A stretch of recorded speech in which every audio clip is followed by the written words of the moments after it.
ये कहानी उन लोगों के लिए है जो पूछते हैं, जब मुसीबत आती है तो भगवान बचाने क्यों नहीं आते? अन्याय, अत्याचार और लाचारी, दुनिया में जब भी कोई भयानक घटना होती है, किसी मासूम का दुख, किसी महिला का संकट, तो हजारों लोग आसमान की तरफ देखते हैं। उनके मन में एक ही कसक होती है, अगर ईश्वर हैं तो वे अपनी शक्ति से इस दुख को क्यों नहीं मिटाते? उन लोगों को सदियों पहले हुए एक दृश्य की याद आती है। भरी सभा में जब द्रौपदी का चीरहरण हो रहा था, तब कृष्ण ने आकर उनकी लाज बचाई थी।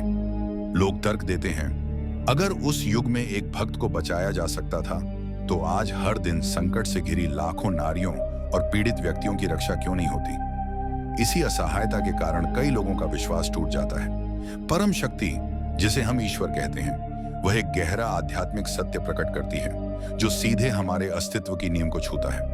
यह सत्य भगवान कृष्ण के शब्दों में गूंजता है, मैं तुम्हें लड़ने की ताकत देता हूं, पर लड़ना तुम्हें खुद ही सीखना होगा। कृष्ण समझाते हैं कि वह हर बार आकर हर व्यक्ति को हर छोटी बड़ी मुश्किल से बचा सकते थे, लेकिन सोचिए, अगर वह ऐसा करते तो क्या होता? क्या इंसान कभी अपनी असली शक्ति को जान पाता? क्या वह कभी अपने डर पर विजय प्राप्त कर पाता? क्या वह कभी मुश्किलों का सामना करने के लिए मजबूत बन पाता?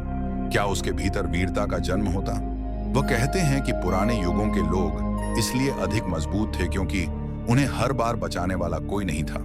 उनकी धारणा, उनका संकल्प, उनकी इच्छा शक्ति, सब कुछ प्रचंड था।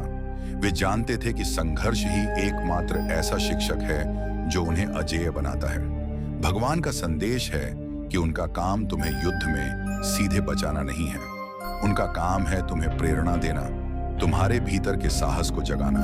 तुम्हारा उन पर विश्वास होना चाहिए, लेकिन वह विश्वास सिर्फ एक ऊर्जा स्रोत की तरह काम करेगा जो तुम्हें उठने और लड़ने का हौसला देगा। तुम्हें अपने बुरे हालात से टकराकर खुद को शक्तिशाली बनाना होगा।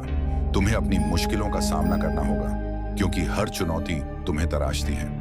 यही कारण है कि कोई भी देवी देवता किसी को बचाने नहीं आता। वे हमें एक वरदान देना चाहते हैं, संघर्ष का वरदान। वे चाहते हैं कि तुम इस प्रक्रिया में अपने ही नायक, हीरो बनो, ताकि तुम इतने मजबूत हो जाओ कि तुम्हें भविष्य में किसी बाहरी रक्षक की जरूरत न पड़े। ये तुम्हारा युद्ध है और इस युद्ध का परिणाम तुम्हें खुद ही लिखना है।